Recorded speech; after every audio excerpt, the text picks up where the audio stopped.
Okay, where are we? All right. So, All what are right. we up to? We're just doing an interview, so I'll just start right now if that's okay. Okay. Yep. Okay. Hello, everyone, and welcome back to another episode of the show. Today I'm joined by Charlie Angus, the Member of Parliament for Timmins James Bay in the province of Ontario.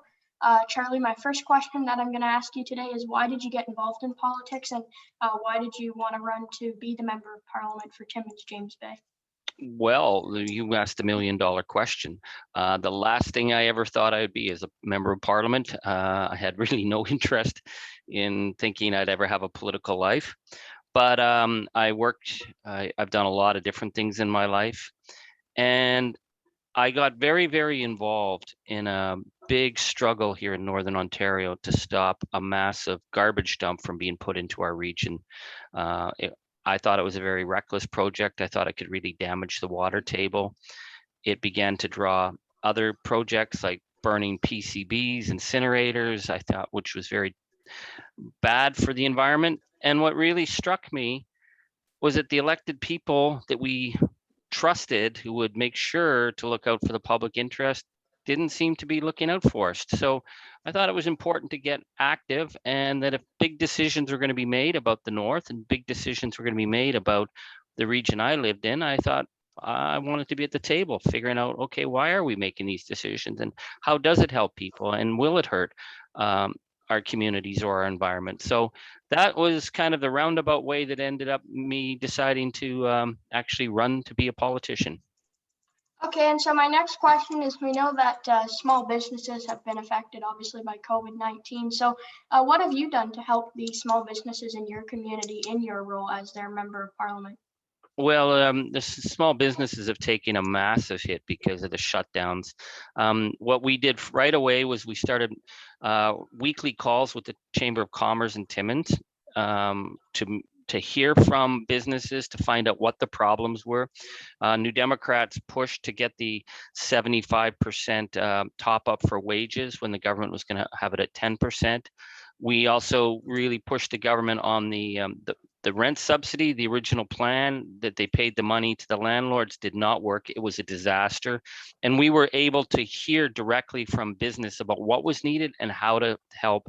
And so I would take the meetings that we had in Timmins and then go to Ottawa and say, this is what we're hearing on the ground.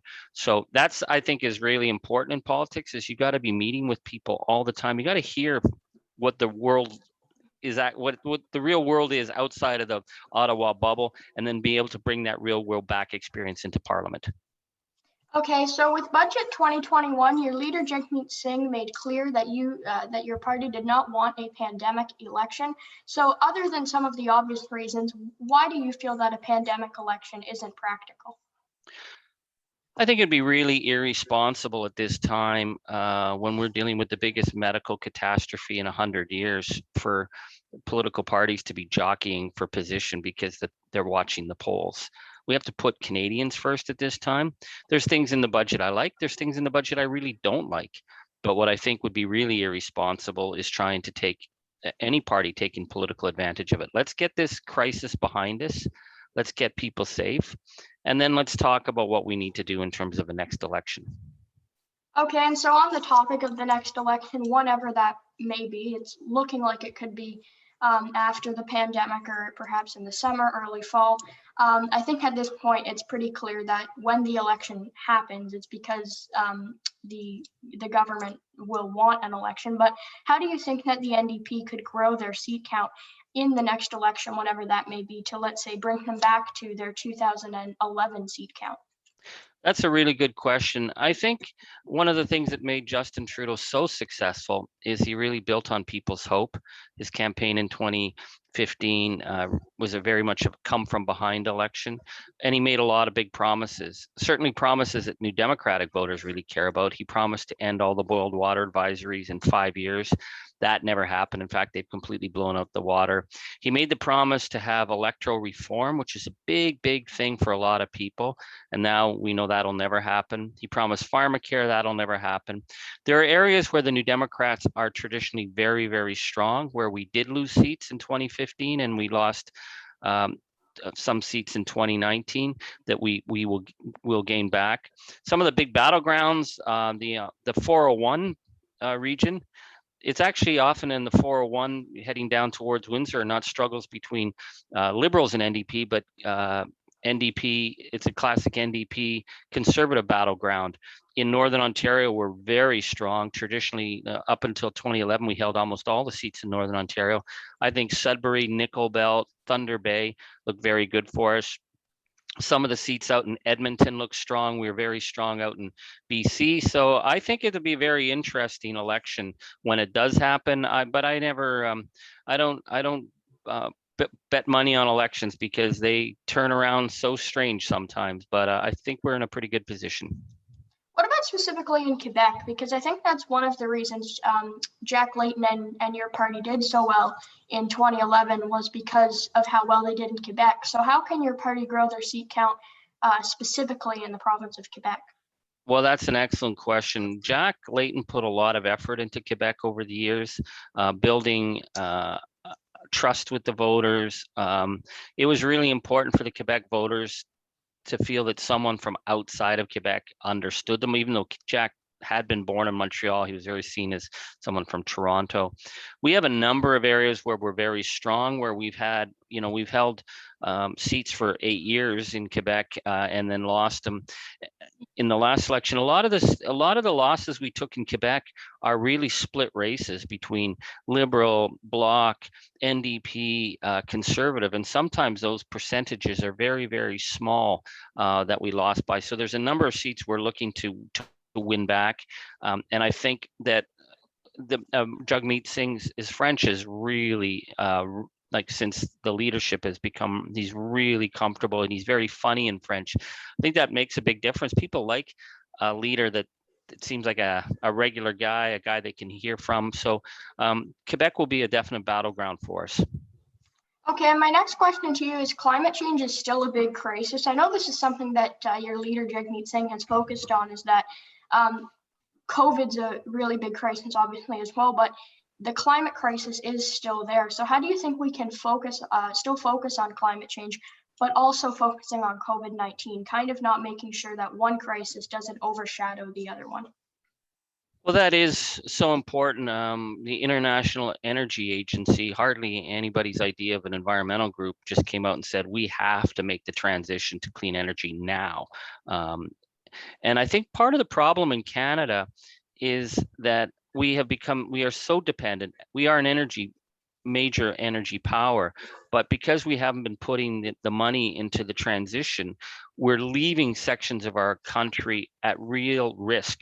Right now, there's been a huge outflight of capital. All the big investing groups are pulling out of Canada because they're not seeing us take action.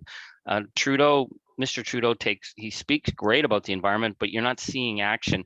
We need to be saying, if we're going to make the transition, we have to make the investments, because making the transition is about not leaving people behind. It's not about like just shutting down an industry. We need to transition that industry, and we have to move it quickly. I think a good percentage of the population understands that. I think young people really understand it because it's your future that's at stake here. So I think coming out of COVID, we need to have a plan on the ground. And the reality is if you invest in renewables, if you in renovations to make houses more efficient, you're actually growing the economy. So the idea that, like last year we put $18 billion into the oil sector, I mean, it's a 20th century economy, and we're well into the 21st century economy. I want the government to start putting the investments to make that transition happen now. Okay, my next question is, how do you think things like Pharmacare, something that your party has been pushing for, will eventually happen, and how are you going to try to convince other members of parliament to vote for these motions that will introduce national Pharmacare for Canadians? Well, the reality with Pharmacare is it actually saves money. We've had incredible medical studies on Pharmacare. Right now, there's a patchwork of services, and because it's a patchwork, a lot of people aren't covered. It costs a lot. A lot of money comes out of private industry to have Pharmacare programs for their employees. If we put it all into one national program, it gives us massive buying power, so we can actually lower the cost of drugs. We make sure everyone's covered. We save money. It's a pretty straightforward thing to do, but I think, you know, quite honestly, the Liberal government has been very influenced by the big pharma lobbyists. Big Pharma does not want a Pharmacare program because it will cut into their profits.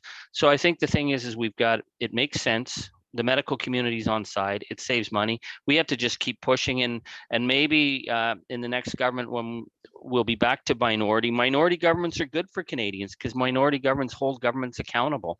I'm hoping that we will get Pharmacare passed sooner than later. Okay, and so my next question for you that I have today is, do you think that the target to get all Canadians vaccinated by 2021 or by September of 2021 will happen at the rate they're saying? I mean, at this point, they're actually saying that it could be even sooner. But what do you think is the most realistic? We need to make the vaccine rollout a national priority. It's going well in some areas, but I know in Ottawa, people are still scrambling. People are trying to find places to get vaccinated, and getting a single dose is not going to be enough for us to be able to start to do major reopening, and it's going to continue to affect and drag the economy, and people are going to continue to get sick. So right now, COVID numbers have dropped almost 75% in Ontario over the last month and a half, and that's amazing. But my community at Timmins, we're in a state of emergency because these variants are really dangerous. So Timmins is spiking, other parts of the province is going down. We need to get the vaccine rollout happening. I think if it drags on till September, it's going to take a lot of small businesses with it, because we need to get the economy open. We need people getting out there, and you can't do that without 2 doses.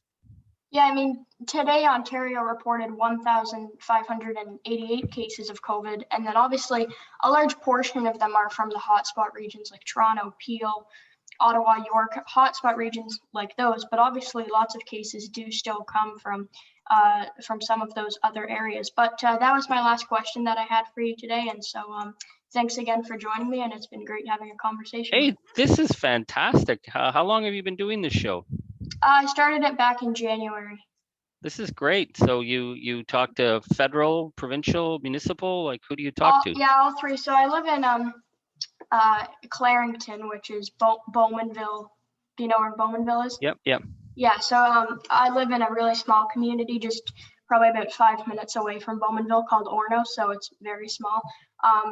And so I did an episode that's going to be coming soon that I had the mayor and then a large portion of my city councilors on.